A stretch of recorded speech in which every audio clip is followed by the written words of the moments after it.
We appreciate you cause it's all for the move. I know that I could always count on you to bring us all the new and latest news. And every day is a black man in this world. You know there's no one we'd rather hear it from. You and me will always be tight. Chamber is giving up the day and night. And even when you start acting like a fool, we appreciate you cause it's all for the move. I know that I could always count on you to bring us all the new and latest news. And every day is a black man in this world. You know there's no one we'd rather hear it from.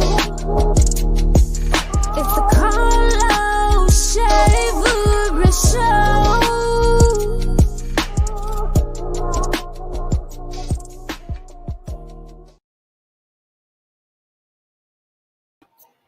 What's good, everybody? We're live in Los Angeles. It is time for the vice presidential debate. This is a watch party for the vice presidential debate. The debate has just started, so I am going to pull that up on the screen for everybody, and I'll be providing live commentary for the vice presidential debate between Senator Kamala Harris and Vice President Mike Pence. And let's see, we're going to get this up. Don't worry, guys. First and only vice presidential debate of 2020, sponsored by the Nonpartisan Commission on Presidential Debates. I'm Susan Page of USA Today. It is my honor to moderate this debate, an important part of our democracy. It is my honor to moderate this debate, an important part of our democracy. In Kingsbury Hall tonight, we have a small and socially distant audience, and we've taken extra precautions during this pandemic. Among other things, everyone in the audience is required to wear a face mask, and the candidates will be seated 12 feet apart.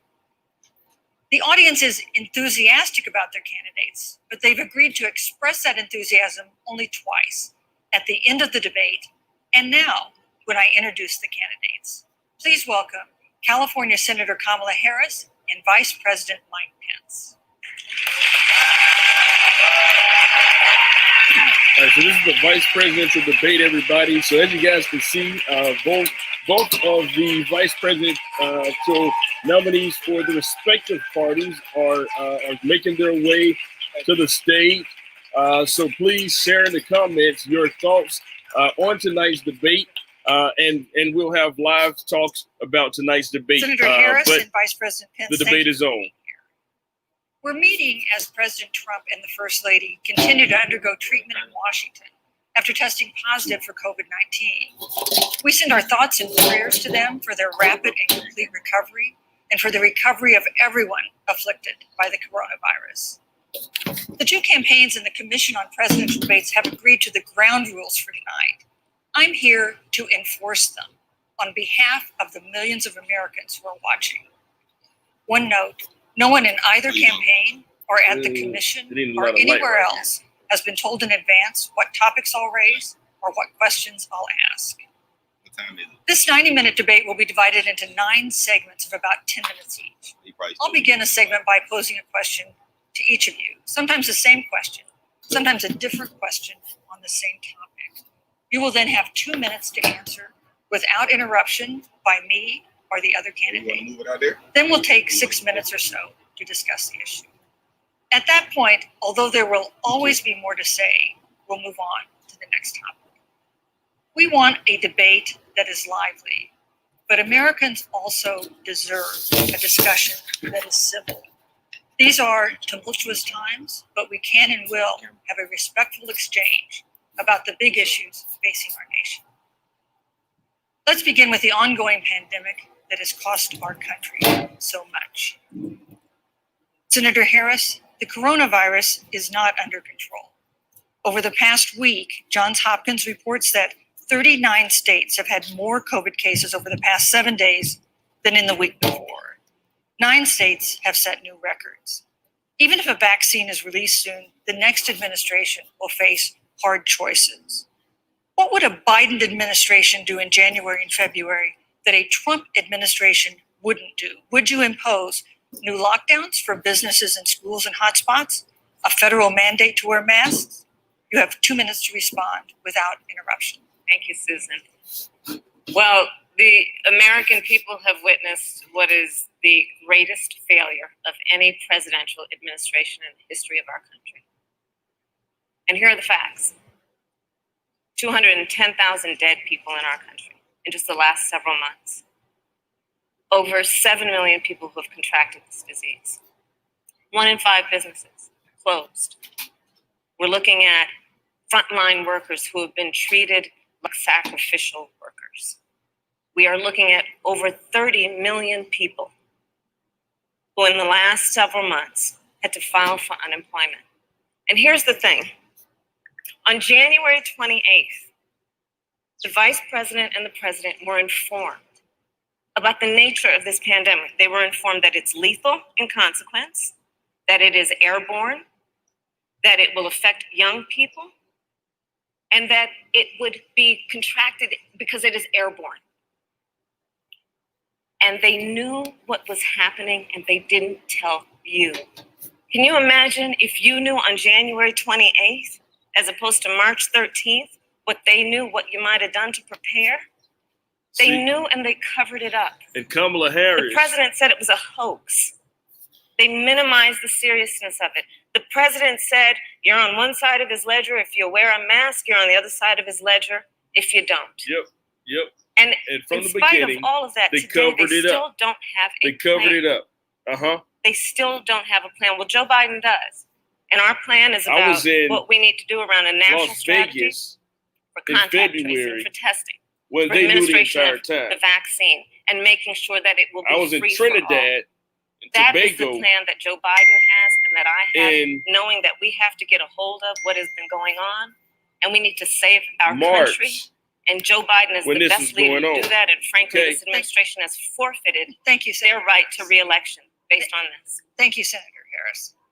Vice President Pence, more than 210,000 Americans have died of COVID-19 since February. Ask him the same The question. U.S. death toll as a percentage of our population Watch how is he lied higher to the than American that of people. almost every Listen to other this, wealthy people. nation on Earth.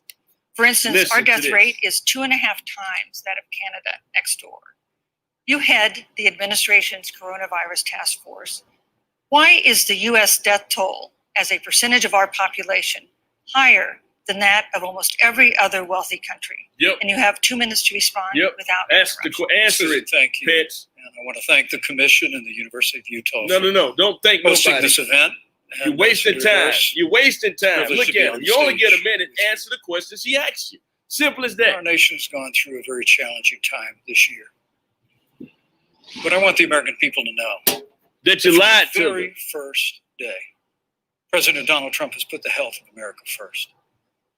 Before there were more than 5 cases in the United States, all people who had returned from China, President Donald Trump did what no other American president had ever done. Yeah. That was he suspended all travel from Which China. was the lied to the second largest American people. economy in the world. That's what no other president has really Now, done. Senator Joe Biden opposed that decision. He said it was xenophobic and hysterical. But I can tell you, having led the White House Coronavirus Task Force, that decision alone by President Trump bought us invaluable time to stand up the greatest national mobilization since World War II. And I believe it saved hundreds of thousands of American lives. Because with that time, we were able to reinvent testing. More than 115 million tests have been done to date. We were able to see to the delivery of billions of supplies so our doctors and nurses had the resources support they needed. And we began really before the month of February was to develop a vaccine and to develop medicines and therapeutics that have been saving lives all along the way. And under President Trump's leadership, Operation Warp Speed, we believe we'll have literally tens of millions of doses of a vaccine before the end of this year. The reality is, when you look at the Biden plan, it reads an awful lot like what President Trump and I and our task force have been doing every step of the way. You ain't did Quite nothing. frankly, But let when I look people at their die. plan that talks That's about all you did. advancing People have testing, died. creating Like PPE, Pence. developing a You over the vaccine, task force, so the Um, deaths fall it on looks a you. little bit like plagiarism, All of them. which is something Joe Biden knows a little bit about. And I think the American people know that This is a Get him, president who Kamala. has put the Thank you, health Vice of President. America With your first. fresh and the wig American on. Get him, people. I Kamala. believe with my heart. With that free. Kamala got Thank a you. wig. She better tell you what. She got a new wig too. Made She better Thank tear you, you up, Mr. Pence. That Senator wig Harris. got to shine Would you tonight, like to boy. respond? She about to Absolutely. tear you up, Whatever Pence. the vice Get president him, is claiming Kamala. the administration has done, Get clearly him, it hasn't Kamala. worked. When you're looking at over 210,000 dead bodies in our country, Yep. American lives that have been lost, families that are grieving that loss. And you know, the vice president is the head of the task force and knew on January 28th how serious this was. And then thanks to Bob Woodward, we learned Yep. that they knew about it. That they knew and about then it. when Yep. that was Yep. exposed, Yep. See the it. vice president said, when asked, well, why didn't y'all tell anybody? He said, because the president wanted people to remain calm. That's exactly it. Well, let's So get no, but Susan, this is important. Susan, I want to add, yeah, but Mr. Vice President, I'm speaking. I have I'm speaking. Yep, you So can have I 15 more wanna- seconds, and then we'll give the Vice President Thank a you. chance to So I want to ask the American people, Mhm. how calm were you when you were panicked about where you're going to get your next roll of toilet paper? How calm were you when your kids were sent home from school and you didn't know when they could go back? How calm Thank were you. you Thank when you, your Senator children Harris. couldn't see your parents because you were afraid they could kill them? Let's give Vice President Pence a chance to respond. Vice President Pence, you have 1 minute to respond. there's not a day gone by that I haven't thought of every American family that's lost a loved one. And I want all of you to know that you'll always be in our hearts. Trump, and in our they prayers. got rid of all the entire But task when you force say that what the Obama American had. people have done over these last 8 months hasn't worked, that's a great disservice to the sacrifices the American people have made. I'm referring The to reality, the if I may finish, Senator, the reality is Dr. Fauci said everything that he told the president in the Oval Office, the president told the American people. Now, President Trump, I will tell you, has boundless confidence in the American people, and he always spoke with confidence that we'd get through this together. Yep. But when you say it hasn't worked, when Dr. Fauci and Dr. Birx and our medical experts came to us in the second week of March, they said if the president didn't take the unprecedented step of shutting down roughly half of the American economy, that we could lose 2.2 million Americans. But that's the reality. Thank you. They also Thank you, said Vice to us, if we did President everything right, Susan, we could still lose more than 200,000 Americans. You over Vice your President time. One life You lost over is your too time. many, Susan. No. The American people, He's I over believe, his time. deserve credit Your time for is the up. sacrifices Somebody shut that him they up. have made, putting the health of their family. Your time and is their up. neighbors We don't first. want to hear Doc- you.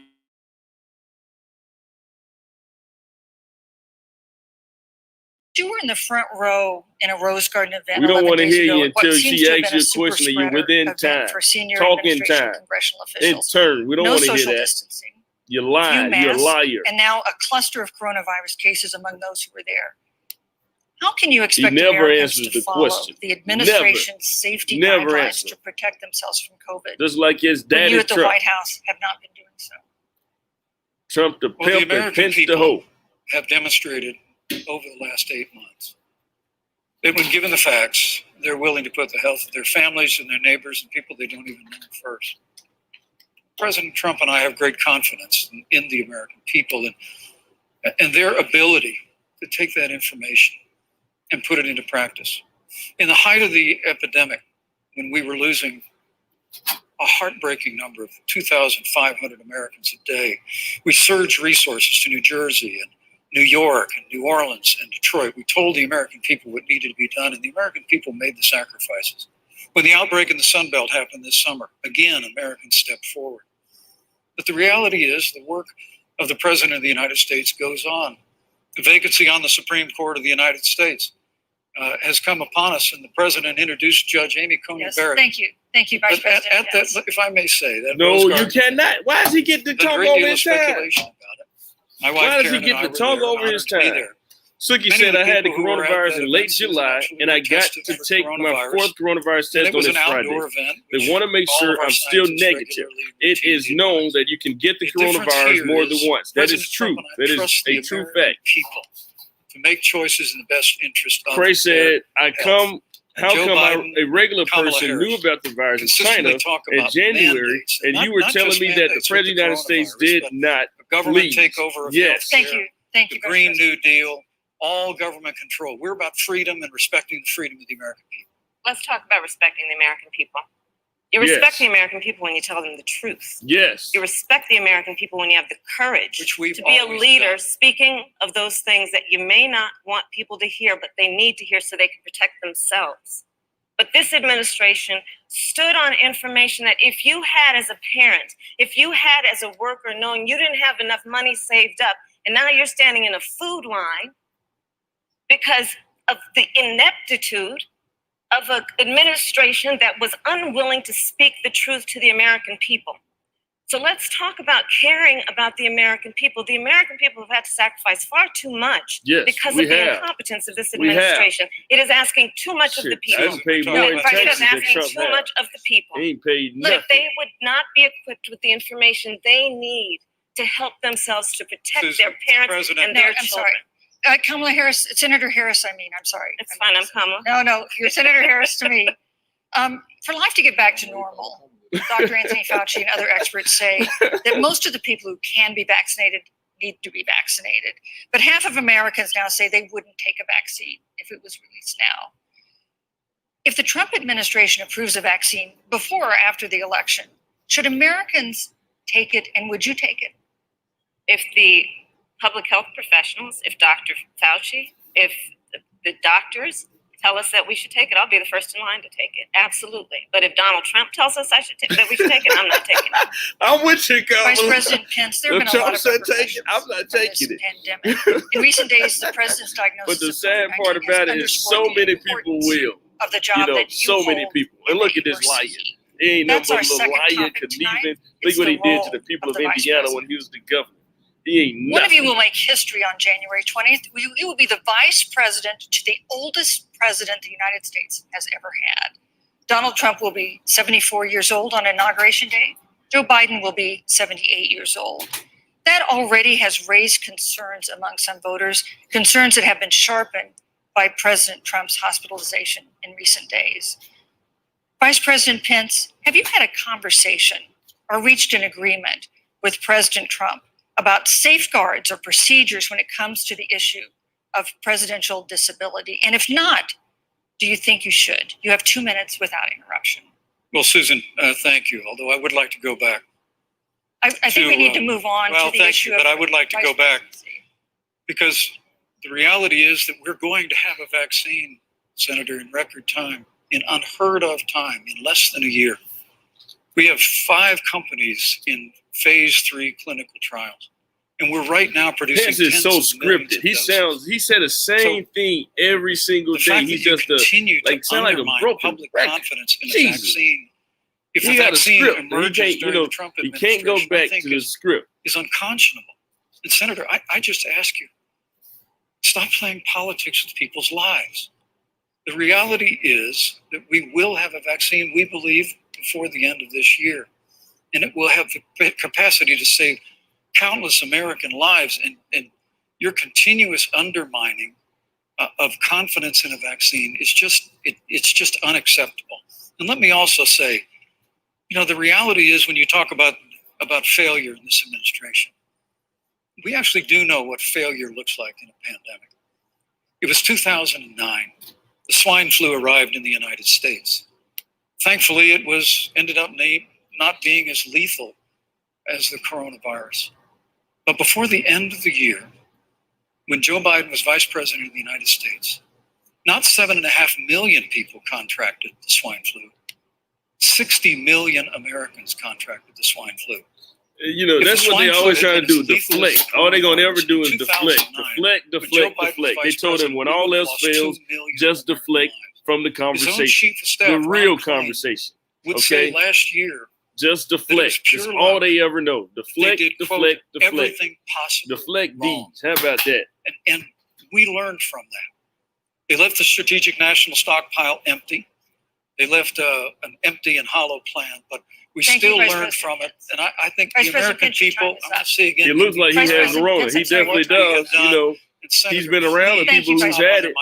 So, it only Senator makes Harris, sense. let me ask you the same question that I asked Vice President Pence, which is, have you had a conversation Look at Kamala. He's or like, reached shit, an I'm ready to agreement answer. with Vice President Biden about safeguards or procedures when it comes to the issue of presidential disability? And if not, and if you win the election next month, do you think you should. You have 2 minutes uninterrupted.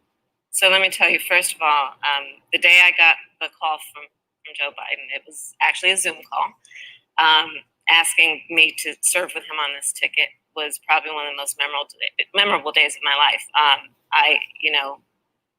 I thought about my mother, who came to the United States at the age of 19, gave birth to me at the age of 25 at Kaiser Hospital in Oakland, California. And the thought that I'd be sitting here right now, I know would make her proud. She must be looking down on this. Joe and I were raised in a very similar way. We were raised with values that are about hard work, about the value and the dignity of public service, and about the importance of fighting for the dignity of all people. And I think Joe asked me to serve with him because, I have a career that included being elected the first woman district attorney in San Francisco, where I created models of innovation for law enforcement in terms of reform of the criminal justice system. I was elected the first woman of color and Black woman to be elected Attorney General of the state of California, where I ran the second largest Department of Justice in the United States, second only to the United States Department of Justice. And there I took on everything from transnational criminal organizations to the big banks that were taking advantage of homeowners to for-profit colleges that were taking advantage of veterans. And then, of course, now I serve in the United States Senate as only the second Black woman ever elected to the United States Senate. I serve on the Senate Intelligence Committee, where I've been in regular receipt of classified information about threats to our nation and hotspots around the world. I've traveled the world. I've met with our soldiers in war zones. And I think Joe has asked me to serve with him because he knows that we share a purpose, which is about lifting up the American people. And after the 4 years that we have seen of Donald Trump unifying our country around our common values and principles. Thank you, Senator Harris. Neither President Trump nor Vice President Biden has released a sort of detailed health information that had become the modern norm until the 2016 election. And in recent days, President Trump's doctors have given misleading answers or refused to answer basic questions about his health. And my question to each of you in turn is this information voters deserve to know? Vice President Pence, would you like to go first? Well, Susan, thank you. And let me say, all right, here we go. We're listening to more lies and lies and lies by this administration. How moved we've all been by the outpouring of you're trying to do all this sympathy. Nobody want to hear your sympathy, man. And I do believe it's people are dead because of you all. Okay, dead. D-E-A-D. By the coronavirus. But the care the president received at Walter Reed Hospital, the White House doctors, was exceptional. And the transparency that they practiced all along the way will continue.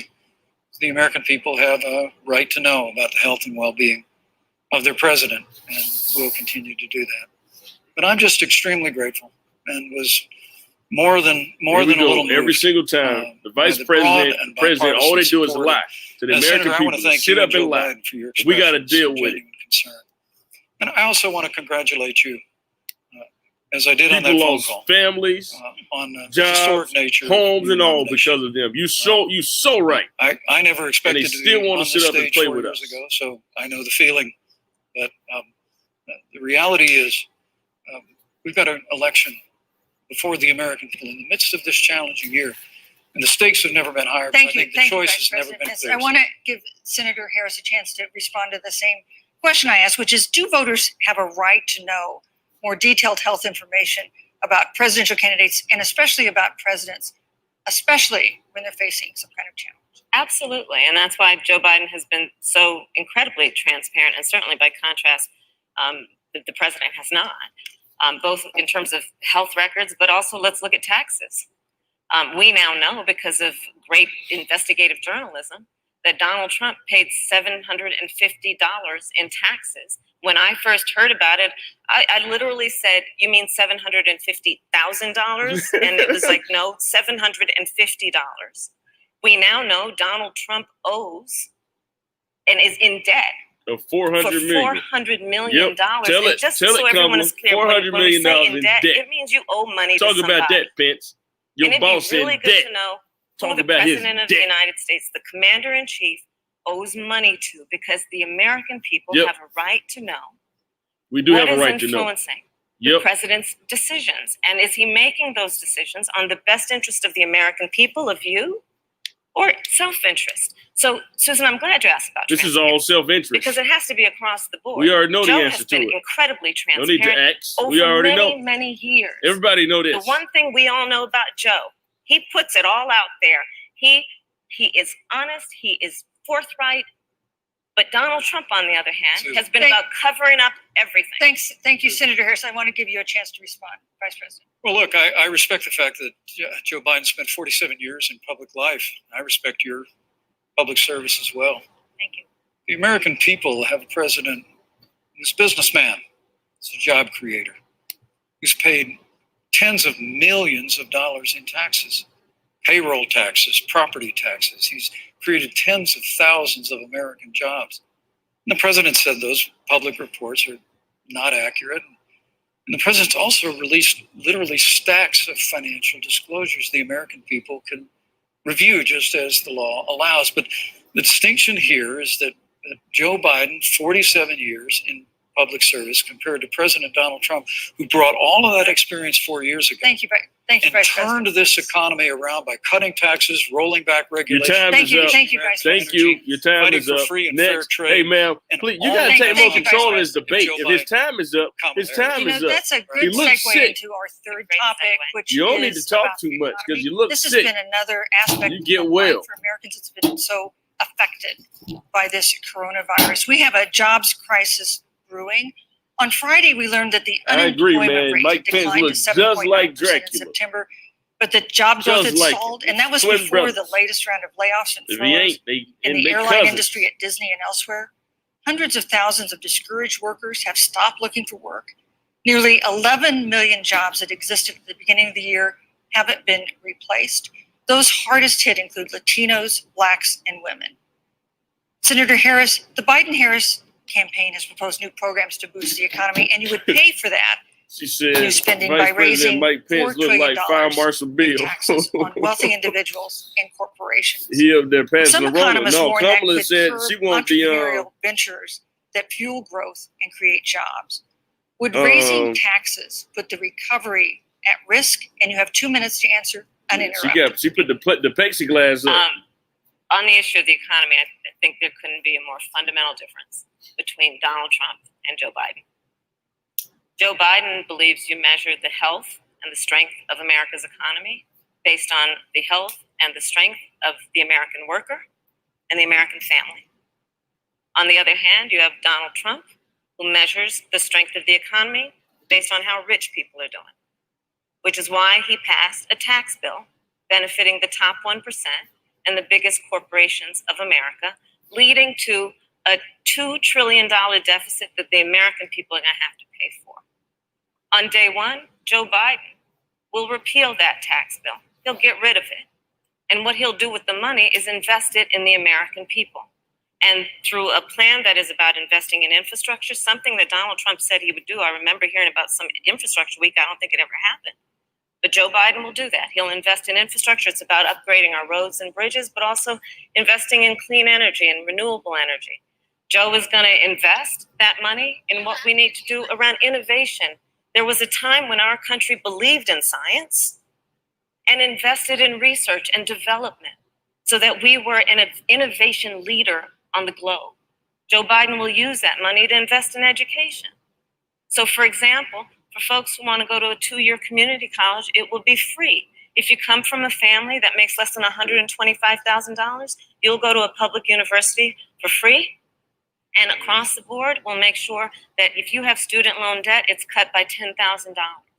That's how Joe Biden thinks about the economy, which is it's about investing in the people of our country as opposed to passing a tax bill, which had the benefit of letting American corporations go offshore to do their business. Don't it take time to get rid of a bill? Thank you. Yes, it Senator does. Harris. 'Cause, Vice President Pence, your anything that administration has the been Congress predicting passes is rapid and basically an robust amendment to the recovery. Constitution. So, But the latest economic report that's what they suggests do. that's not But yeah, happening. so it's the same Should way they would have Americans to be rescind braced for or an economic vote to comeback that repeal is going to that take not months, particular but a law, year or more? once it's an You have 2 amendment, minutes to it's answer very hard to uninterrupted. necessarily get rid of a bill. President Trump and I You took have to have office. both. It's just a lot America to come gone into through the it. slowest economic recovery since the Great Depression. So when Joe Biden was vice president, they tried to tax and spend and regulate and bail our way back to a growing economy. President Trump cut taxes across the board. Despite what Senator Harris says, the average American family of four had $2,000 in savings and taxes. And with the rise in wages that occurred, most predominantly for blue-collar, hardworking Americans, the average household income for a family of four increased by $4,000 following President Trump's tax cuts. But America, you just heard Senator Harris. You want to say the N-word. On day one, Joe Biden's going to raise your taxes. It's really remarkable to think. Joe Biden's not going to raise your taxes on day one. Like, that's that fear-mongering stuff. They want to take your guns. Trump tweeted today that they're going to come into the suburban areas and take your house. Because we had a president who cut taxes, rolled back regulation, we should do it for unleashed American energy, fought for free and fair trade, and secured $4 trillion from the Congress of the United States to give direct payments to families, save 50 million jobs through the Paycheck Protection Program. We literally have spared no expense to help the American people and the American worker through this. Joe Biden and Kamala Harris want to raise taxes. They want to bury our economy under a $2 trillion Green New Deal, which you were one of the original co-sponsors of in the United States Senate. They want to abolish fossil fuels and ban fracking, which would cost hundreds of thousands of American jobs all across the heartland. And Joe Biden wants to go back to the economic surrender to China, that when we took office, half of our international trade deficit was with China alone. And Joe Biden wants to repeal all of the tariffs that President Trump put into effect to fight for American jobs and American workers. Joe Biden says democracy's on the ballot.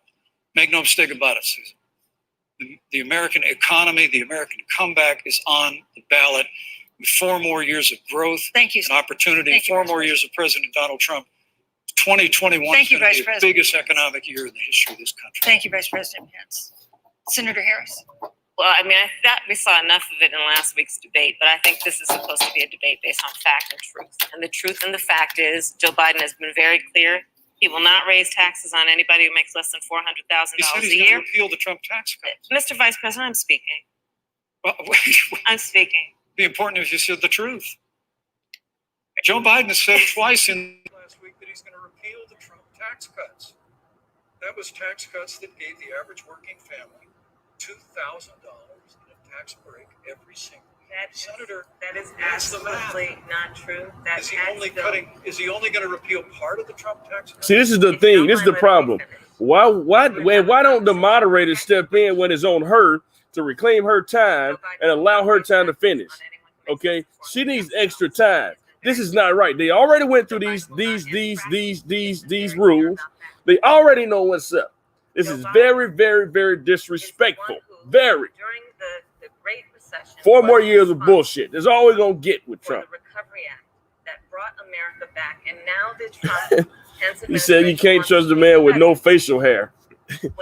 Can you guys hear me? Okay, I switched mics up, so let me know if you guys can hear me. For the economy that they had at the beginning of their term. Of course, now the economy is a complete disaster. But Joe Biden, on the one hand, did that. On the other hand, you have Donald Trump, who has reigned over a recession that is being compared to the Great Depression.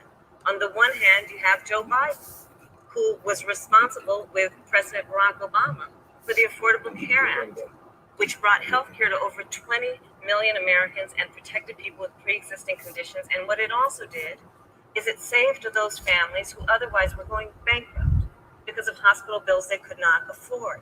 On the other hand, you have Donald Trump, who's in court right now, trying to get rid of the Affordable Care Act. No, which means that you will lose protections if you have. Give her extra time. Give her extra time. Give her extra time. We need to give Vice President. I just like No. interrupted me. Yes. Thank you. Yeah. Insert your blackness. Thank you so much. Insert your blackness, black woman. They're coming for you. If you love someone who has a pre-existing condition, they're coming for you. If you are under the age of 26 on your parents' coverage, they're coming for you. Senator Harris, thank you. Let me give you a chance to respond. Well, I hope we have a chance to talk about health care because Obamacare was a disaster. The American people remember it well.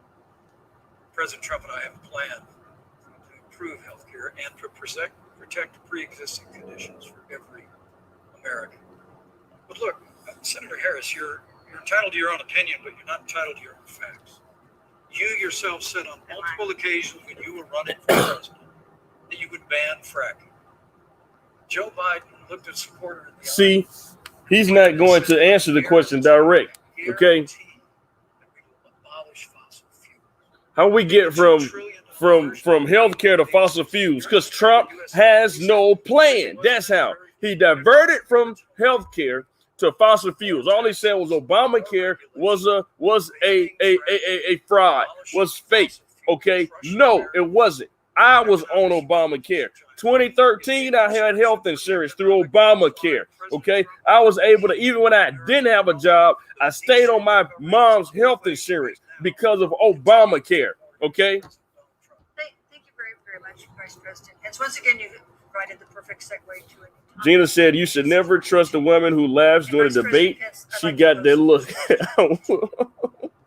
This year we've seen Queen said he keeps beating around the bush. He does, and deflating and changing the subject.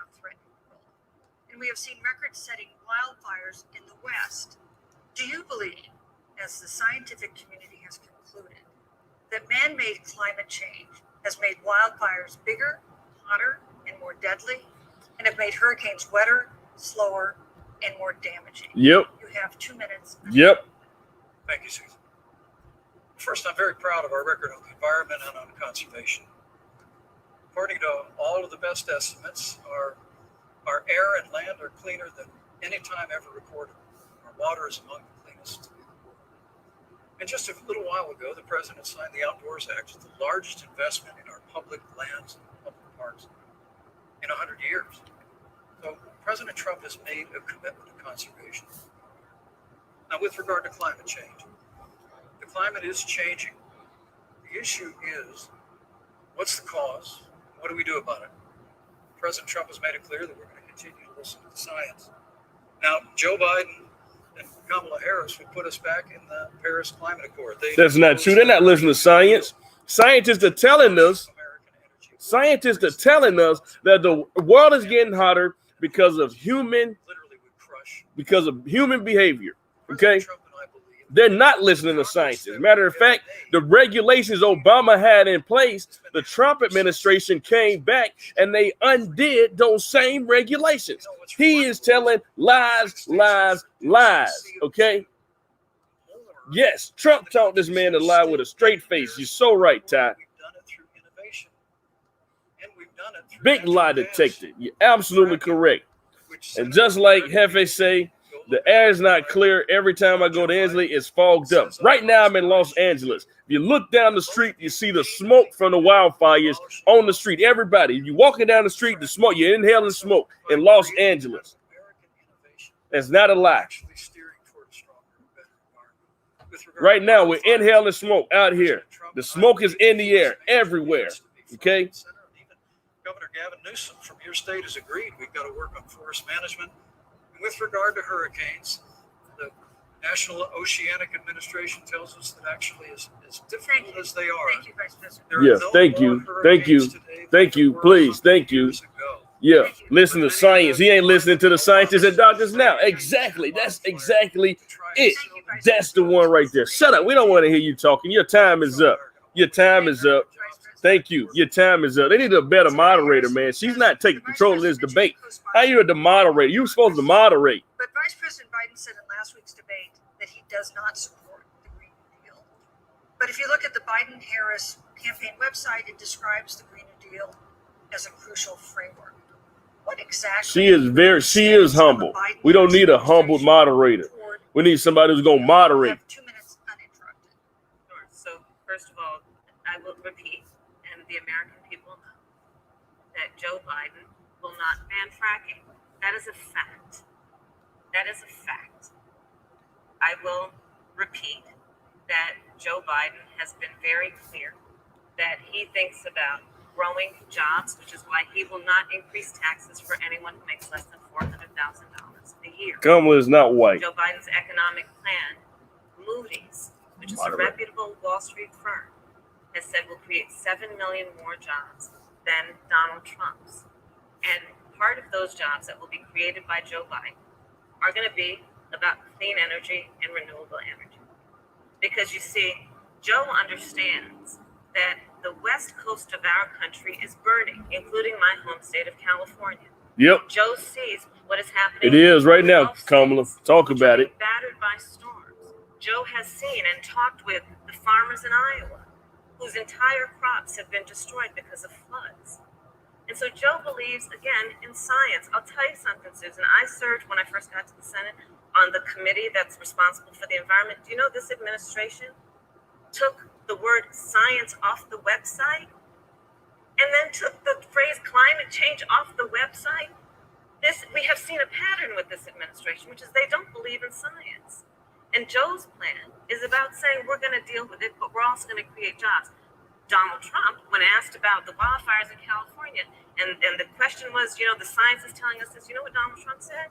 Science doesn't know. So let's talk about who is prepared to lead our country over the course of the next 4 years on what is an existential threat to us as human beings. Joe is about saying we're going to invest in renewable energy. It's going to be I'm with that. Let's just skip all of it. Let's just go straight to it, man. Zero emissions by I'm with it. Carbon neutral by 2035. Joe has a plan. This has been a lot of talk from the Trump administration, and really it has been to go backward instead of forward. We will also re-enter the climate agreement with pride. Senator Harris just said that climate change is an existential threat. Vice President Pence, do you believe that climate change poses an existential threat? As I said, Susan, the climate is changing. We'll follow the science. But once again, Senator Harris is denying the fact that they're going to raise taxes. What? What? She asking about the climate and how you get on taxes. Yo. Those tax cuts deliver $2,000 in tax relief for the average family across. What are you talking about, Pence? Fracking, I just recommend Pence, what are you talking about? Yo, what are you talking about? Senate co-sponsored the Green New Deal. Okay, now you're back on climate. Okay. The Green New Deal. Okay. Susan, thank you for pointing out the Green New Deal is on their campaign website. And as USA Today said, it's essentially the same plan as you co-sponsored with AOC when she. This is what I'm saying. What about the climate? I'm trying to figure out what you're talking about. The climate. What are you talking about? The climate. She's going to resubmit America to the Paris Climate Accord. She said this man delusional. Yes, he is. What is he talking about? We'll continue to cherish it. We've made great progress reducing CO2 emissions through American innovation and development of natural gas through fracking. We don't need a massive $2 billion. I agree, man. Somebody needs to start cussing or something. Somebody, somewhere. Joe Biden wants us to retrofit 4 million business buildings. Thank you. You're going over, man. Why does he get to go over it so much? Why does he get to go over so much? Huh? On the issue of jobs, let's talk about that.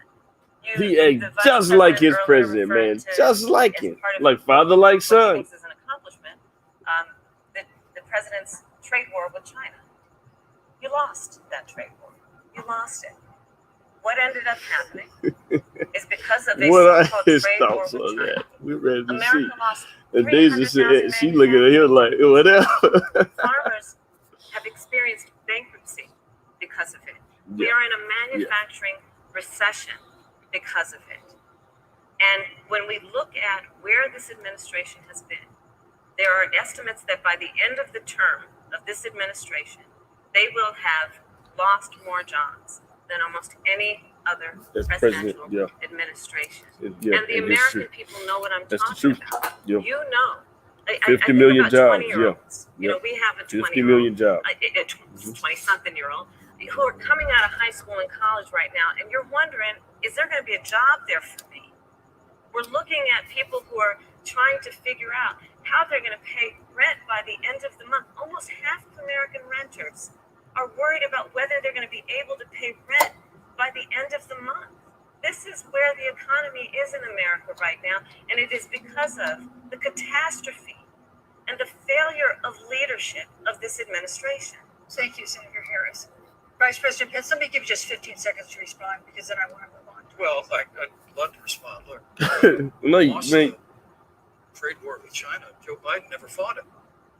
Joe Biden has been a cheerleader for communist China through over the last several decades. And again, Communist Senator Harris, China. you're entitled to your opinion. You're not entitled to your own facts. When Joe Biden was vice president, You won't see that to the president of China's face when they in front of him, when they in front of his face, kissing his feet. They'll say it then. In our first 3 years after we cut taxes, rolled back regulation, unleashed American energy, this administration saw 500,000 manufacturing jobs created. His 15 seconds get extended. They keep extending the hell out of his 15. He get 45 seconds. On 15 seconds, they give him an additional 30 seconds. Look at him. 30 seconds right there. I just need to respond very briefly. 15 seconds. Thank you. Thank you. Joe Biden is responsible for saving America's auto industry, and you voted against it. So let's set the record straight. Thank you.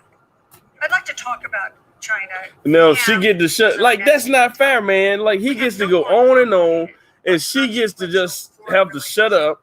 That's not fair. It's not fair at all. It's a huge market for American agricultural goods. It's a potential partner in dealing with climate change in North Korea. And in a video tonight, President Trump again blamed it for the coronavirus, saying China will pay. Vice President Pence is giving all of us a headache. Our fundamental relationship with China. Competitors, adversaries, enemies. You have 2 minutes. Thank you, Susan. Well, before I leave that, let me speak to Oh my God! Like, everybody knows that NAFTA costs what? thousands of American factories to close. We saw automotive jobs. Every time he speak, he has to go back to something else and speak on it. Why? American people deserve to know. So, yeah. Senator Kamala Harris was one of the Yes, he's got to be more assertive. That's it. And just keep talking like he's talking. Keep talking. That's it. It was a huge win for American farmers. He's going to use his whole minute up talking about something else. But Senator, you said it didn't farm over climate change. This man won't answer the question he's asked for nothing in the world.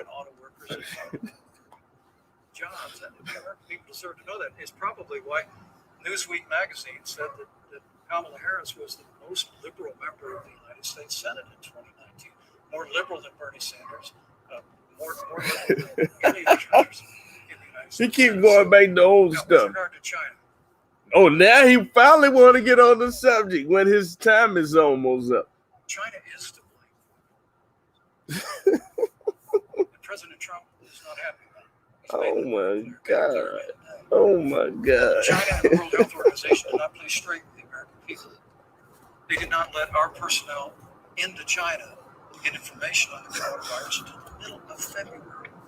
Fortunately, President Trump, in dealing with China from the outset of this administration, standing up to China that had been This taking is advantage of a America terrible for decades, performance by Pence. This is Joe terrible. Biden's cheerleading for China.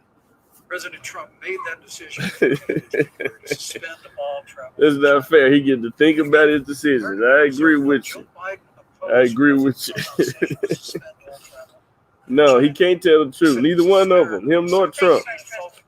President Trump has stood up to China. We're going to continue to stand strong. Thank you, Vice President. We want to improve the relationship, but we're going to level the playing field. We're going to hold China accountable for what they did to America. Man. Thank you. Senator Harris, let me ask you the same question that I asked the Vice President. How would you describe our fundamental relationship with China? Are we competitors? He failed him tonight. Trump is disgusted. He's like, Pence has got to go from my VP. The Trump administration's perspective and approach to China has resulted in the loss of American lives, American jobs, and America's standing.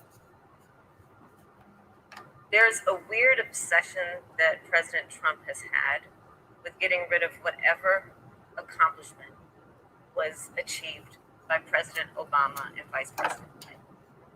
For example, they created within the White House an office that basically was responsible for monitoring pandemics. Yeah, she sucked as a moderator. That's why.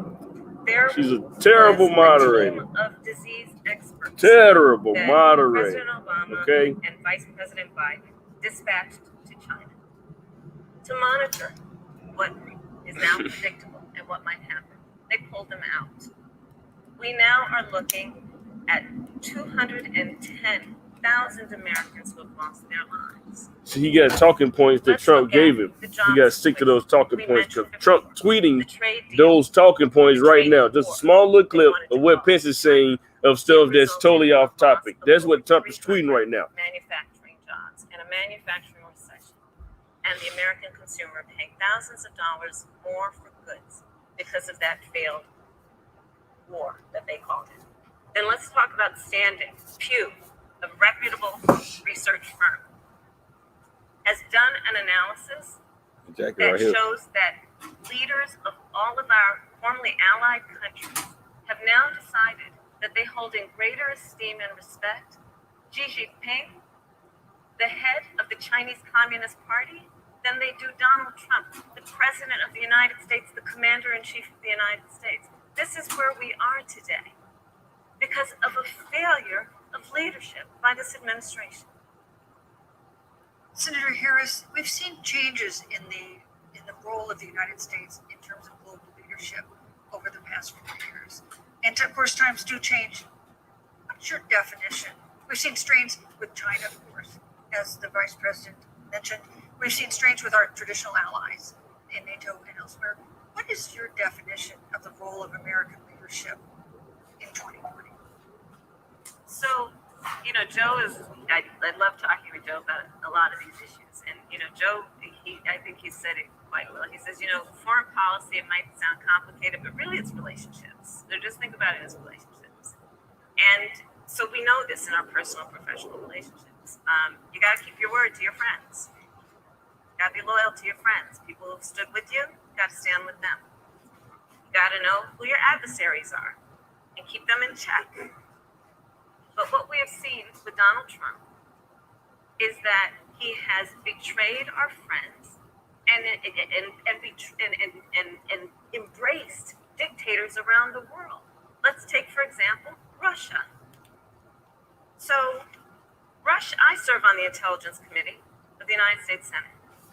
America's intelligence community told us Russia interfered in the election of the President of the United States in 2016 and is playing in 2020. Christopher Wray, the director of the FBI, said the same. But Donald Trump, the Commander-in-Chief of the United States of America, prefers to take the word of Vladimir Putin over the word of the American intelligence community. You look at our friends at NATO. He's walked away from agreements. You can look at the Iran nuclear deal. Let's look at how Pence is. Let's look at it. Where we are less safe because they are building up what might end up being a significant nuclear arsenal. We were in that deal, guys. We were in the Iran nuclear deal with friends, with allies around the country. And because of Donald Trump's unilateral approach to foreign policy, coupled with his isolationism, he pulled us out and has made America less safe. So, Susan, it's about relationships. And the thing that has always been part of the strength of our nation, in addition to our great military, has been that we keep our word. But Donald Trump doesn't understand that because he doesn't understand what it means to be honest. Yep. Thank you, Senator Harris. Vice President, did somebody give you a chance to respond? Well, thank you. President Trump kept his word when we moved the American embassy to Jerusalem, capital of the state of Israel. When Joe Biden was vice president, they promised to do that, and they never did. We stood strong with our allies, but we've been demanding. NATO is now contributing more to our common defense than ever before, thanks to President Trump's leadership. Look at it. He is very uncomfortable. Make him uncomfortable. And we've stood strong against those who would do us harm. When President Trump came into office, ISIS had captured an area of the Middle East the size of Pennsylvania. But President Trump unleashed the American military, and our armed forces destroyed the ISIS caliphate, took out their leader, al-Baghdadi. Well, you should have did something about it. Al-Baghdadi was responsible for the death of thousands. Notably, America's hearts today are with the family of Caleb, the parents of which are here with us tonight. Vic, you already know. When somebody talking in circles, they always lie. You already know. Killers responsible for Caleb killers were brought to justice. Slicky said he looked higher than Cooter Brown. Then he looking down, imagining how the next line's going to feel. He got notes that he got his talking points that they gave him. That's why he keep looking down. You got to notice why he looking down. He looking at them talking points really quick that Trump gave him. All right. Trump tweeting again. Okay, more tweets. He's saying Mike Pence is doing great. She is a gaffe machine. That's what Trump just tweeted. Okay. Then he tweeted another video.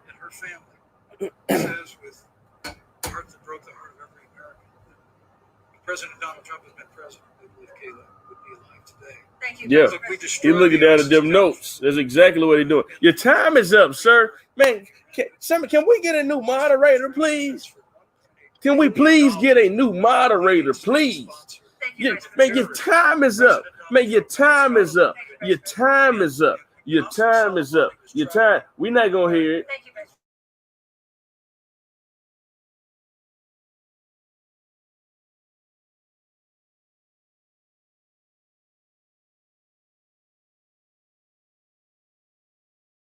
Senator Harris, a chance. See, we don't want. I don't want to hear it when he talking like that. You ain't no. Yeah, moderators, please. Yeah, she can't keep him quiet at all. Yeah, new moderators, please. She can't keep him quiet. He keep going over. And I'm so sorry. I'm so sorry. What happened to her is awful, and it should have never happened. And I know Joe feels the same way, and I know that President Obama feels the same way. But you mentioned Soleimani. Let's start there. So after the strike on Soleimani, there was a counter strike. We do need a moderator from Belma. I agree with that. Gina said you muted it. Yeah, I muted it. I don't want to hear when he go on like that. I'm gonna mute it if he keep going on after the time. We're not gonna hear that. We're gonna be fair. Pattern of Donald Trump's, where he has referred to our men who are serving in our military as suckers and losers. Donald Trump, who went to Arlington Cemetery and stood above the graves of our fallen heroes and said, what's in it for them? Because of course, he only thinks about what's in it for him. Let's take what he said about John McCain. Yep. Talk about it. American hero. Talk about it. And Donald Trump says he doesn't deserve to be called a hero because he was a prisoner of war. She's on it. She is. We want to talk about who is the current commander. Hey, Deja, I don't know. I forgot to. Hell, don't nobody know the question. That Russia had bounties on the heads. Okay, the question was, what is your definition of the role of American leadership? That's the question. And Donald Trump had talked at least 6 times to Vladimir Putin and never brought up the subject. Joe Biden would never do that. Joe Biden would hold Russia to account for any threat. There you go, Kamala. She did it that time, dog. She did it that time. Thank you, Senator Harris. This is such an important issue, but we have other important issues as well. And I want to make sure we have a chance I really have to talk to about respond to that. and Look, she has. 15 seconds because Well, I gotta we're have trying to to keep. that. Look, I'm sorry, What- Vice President. Why does he keep getting to respond to everything? You just got to move on. You get the answer, she get the answer. regarding And you just move on. It's simple as that. Yep, that's all they are. Putin's puppy. Putin's little dog. my son-in-law is deployed in the United States. I can assure all of you, his sons and daughters serving in the military. President Donald Trump not only respects but reveres all of those who serve in our armed forces. And any suggestion otherwise is ridiculous. Let Thank me you, also Vice say President Pence. that the American people deserve to know. Vice President Pence, I did not, excuse me, Susan, I did not create the rules for tonight. Joe Biden. Your campaigns agreed to the rules for tonight's debate with the Commission on Presidential Debates. I'm here to enforce them, which involves You've done a suck-ass job roughly of enforcing them, which is what I'm man. trying very hard to do. So I want to go ahead and move to the next topic, which is an important one, as the last topic was, and that is the Supreme Court. On Monday, the Senate Judiciary Committee is scheduled. Yeah, they're supposed to mute the mic. They need to be muted mic. If he could keep talking, mute the mic. Simple as that. Her confirmation. Can't nobody hear him but himself. That'll be dope if can't nobody hear him but himself. Restrictions, even to overturning the landmark Roe v. Wade ruling. Access to abortion would then be up to the states. Vice President Pence, you're the former governor. Well, see, when it came to these moderators, all they did was pick journalists. These journalists not used to stuff like this. They just get on TV, get on the radio, whatever they own, you know, and that's it. Ain't no, so there's no kind of, you know, any kind of accountability they have to do, or they don't even have to be in those situations. So this is a little different. So they're, you know, they pick these people who not necessarily know how to moderate, but just here to, you know, as journalists that know how to ask questions. That's it, basically. Didn't hesitate. Qasem Soleimani is gone. But you deserve to know that Joe Biden and Kamala Harris actually criticized the decision to take out Soleimani. She said Judge Judy should have been the moderator. I agree with that. I agree with that. Judge Judy should have definitely moderated. It's absolutely essential that we have a commander-in-chief who will not hesitate to act to protect American lives and to protect American service members, and that's what you have in President Trump. Now, with regard to the Supreme Court of the United States. Oh, now he wanted to finally get to the Supreme Court of the United States. He always avoid the question and want to go back, then get to it. You know, every single time. She's a brilliant woman. She will bring a lifetime of experience and a sizable American family to the Supreme Court of the United States. And our hope is, in the hearing next week, unlike Justice Kavanaugh received with treatment from you and others, we hope she gets a fair hearing. The moderator been moved on, and he still wanted to go all the way back. This man is a clown. Just like his daddy, Trump. Daddy Trump. Judge Barrett was being. Who's your daddy? Pence. Who your daddy? Tell everybody who your daddy is. Who's your daddy? Dick Durbin of Illinois said that Mike Pence. Senator, I know one of our judicial nominees. Mike Pence. Actually attacked because they were a member of the Catholic Knights of Columbus. Just because the Knights of Columbus holds pro-life views. Hey, Mike Pence. You, thank you. Your time is up. Hey, Mike Pence. Hey, Pence. Who your daddy? Who your daddy? Said Trump. Say Trump. You're the senator from and former. Who your daddy? California. So let me ask you a parallel question. The one I posed to the vice president. If Roe v. Wade is overturned, what would you want California to do? Would you want your home state to enact no restrictions on access to abortion? And you have 2 minutes. Uninterrupted. Thank you, Susan. First of all, Joe Biden and I are both people of faith, and it's insulting to suggest that we would knock anyone for their faith. And in fact, Joe, if elected, will be only the second practicing Catholic as president of the United States. On the issue of this nomination, Joe and I are very clear, as are the majority of the American people. We are 27 days before the decision about who will be the next president of the United States. And, you know, before, when this conversation has come up, you know, it's been about election year or election time. We're literally in an election. Over 4 million people have voted. People are in the process of voting right now. And so Joe, let us know what your timers say, Gina. I'm curious to know too. Take a couple of notes if you can. Take a couple of notes. Time both of them for a couple of answers and let me know what you come up with. All right.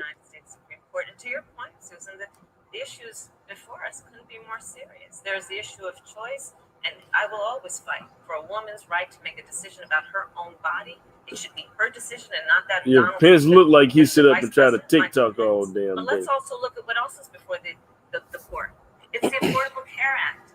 Like, literally in the midst of a public health pandemic, when over 210,000 people have died and 7 million people probably have what will be in the future considered a pre-existing condition because you contracted the virus. Donald Trump is in court right now trying to get rid of the Affordable Care Act. And I said it before, and it bears repeating. This means that there will be no more protections if they win for people with pre-existing conditions. This means that over 20 million people will lose your coverage. It means that if you're under the age of 26, you can't stay on your parents' coverage anymore. And here's the thing, the contrast couldn't be more clear. They're trying to get rid of the Affordable Care Act. Joe Biden is saying, let's expand coverage. Let's give you a choice of a public option or private coverage. Let's bring down premiums. Let's lower Medicare eligibility to 60. Thank you, Senator. That's true leadership. You know, you mentioned earlier, Vice President Pence, that the president was committed to maintaining protections for people with pre-existing conditions. But you do have this court case that you are supporting, your administration supporting, that would strike down the Affordable Care Act. The President Trump says that he's going to protect people with pre-existing conditions, but he has not explained how he would do that. And that was one of the toughest nuts to crack when they were passing the Affordable Care Act. So tell us specifically, how would your administration protect Americans with pre-existing conditions to have access to affordable insurance if the Affordable Care Act is struck down? Well, thank you, Susan. But let me just say, addressing your very first question, I couldn't be more proud to serve as Vice President to the President of the States without He said, there you go. Let me answer your first question. I apologize for it. This is another one of those cases where there's such a dramatic contrast. Joe Biden and Kamala Harris support taxpayer funding for abortion all the way up to the moment of birth. Late-term abortion. They want to increase funding to Planned Parenthood of America. Now, for our part, I would never presume on Judge Amy Coney Barrett's rule on the Supreme Court of the United States, but we'll continue to stand strong for the right to life. When you speak about the Supreme Court, though, I think the American people really deserve an answer, Senator Harris.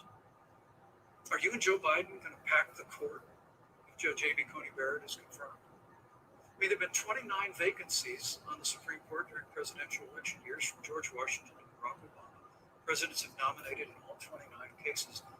But your party is actually openly advocating adding seats to the Supreme Court, which has had 9 seats for 150 years, if you don't get your way. This is a classic case of if you can't win by the rules, you're going to change the rules. Now, you've refused to answer the question.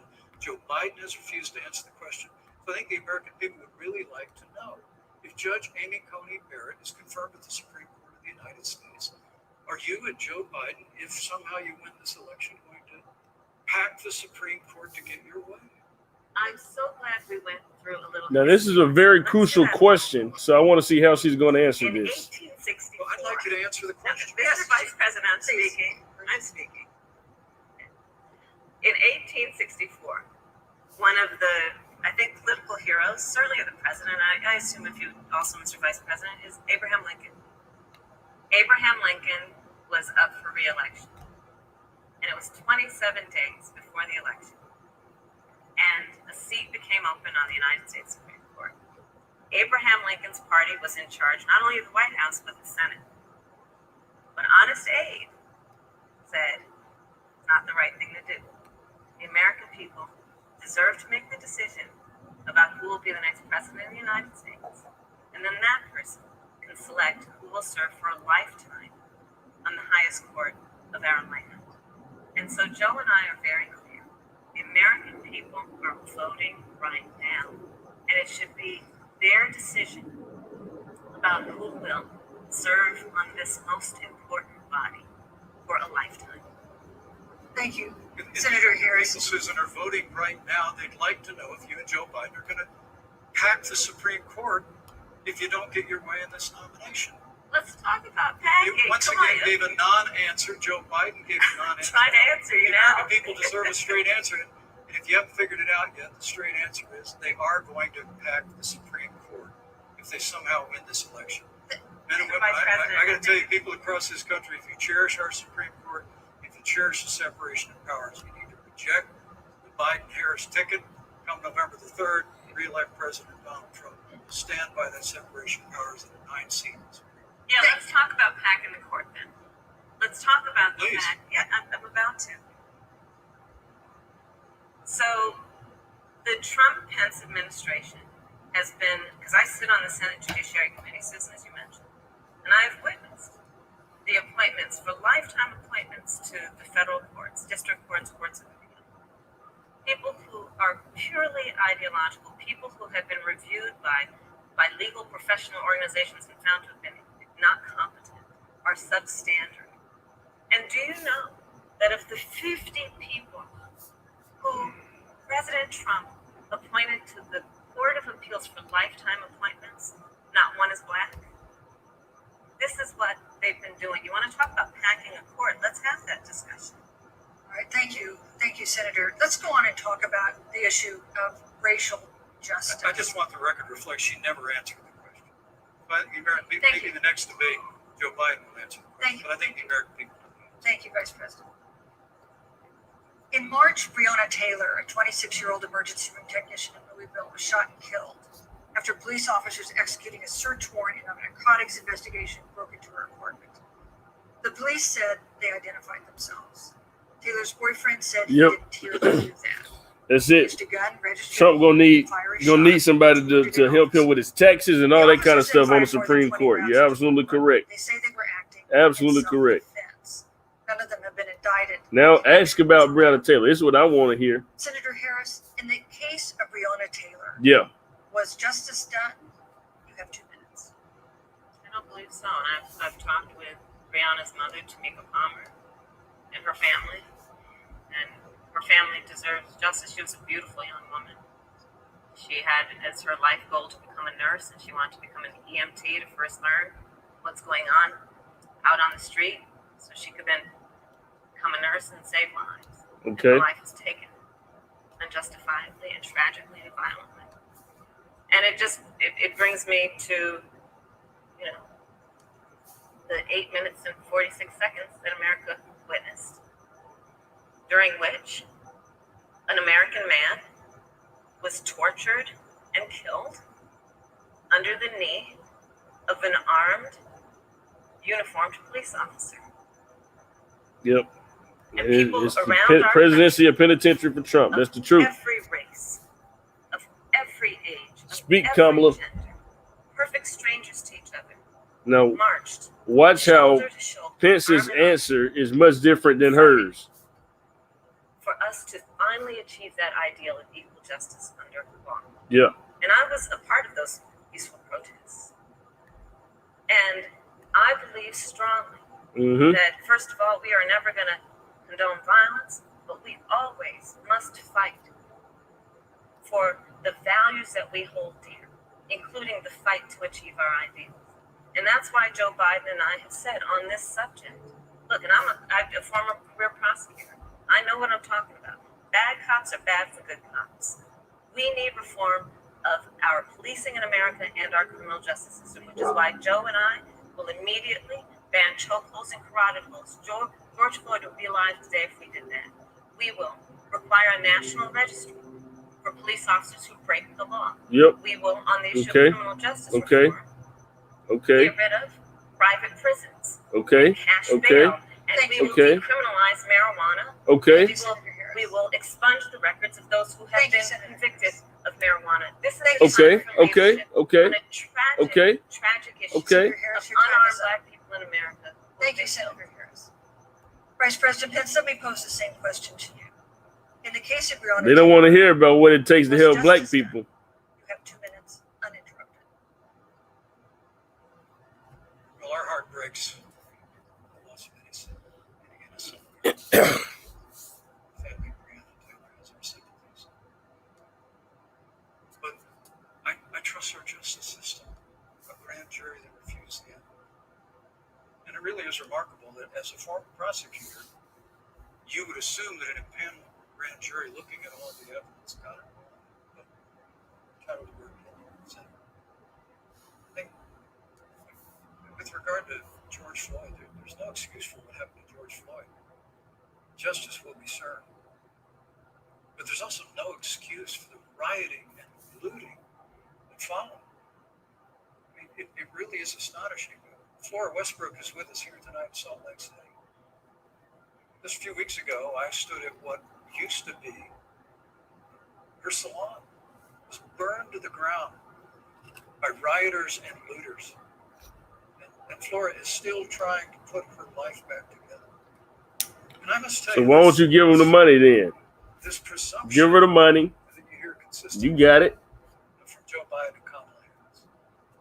Instead of just bringing her to a debate as a prop, give her the money and get her life back. Joe Biden said that he believes that law enforcement has implicit bias against minorities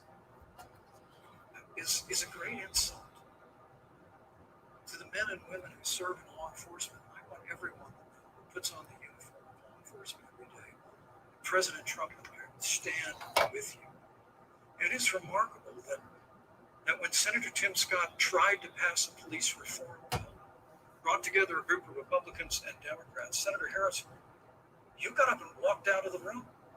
And then you filibustered Senator Tim Scott's bill on the Senate. That's what I'm saying. Provided new accountability, new resources. But we don't have to choose between supporting law enforcement, improving public safety, and supporting our African American neighbors and all of our minorities.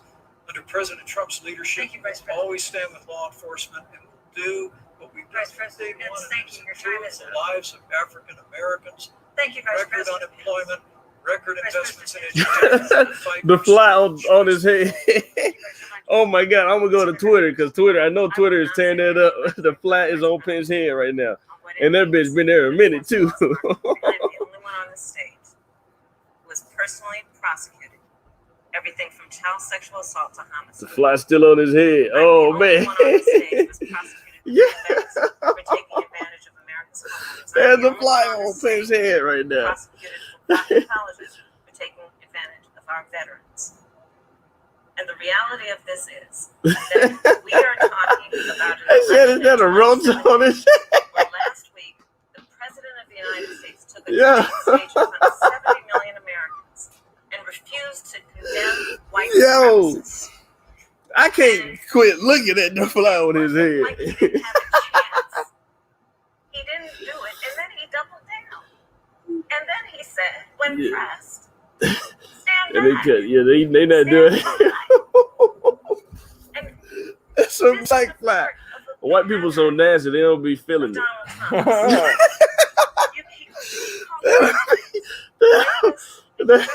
They don't be feeling it, man.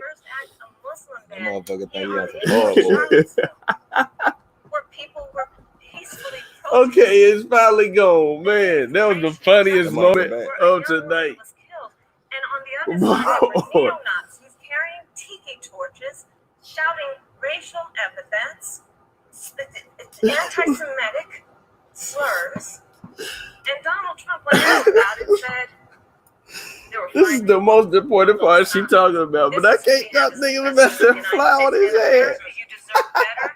Joe Biden will be a president who brings our country together and recognizes the beauty in our diversity and the fact that we all have so much more in common than what separates us. Vice President Pence, let me give you a minute to respond. Thank you, Susan. I She appreciate gonna that. get more than a minute. Shut up.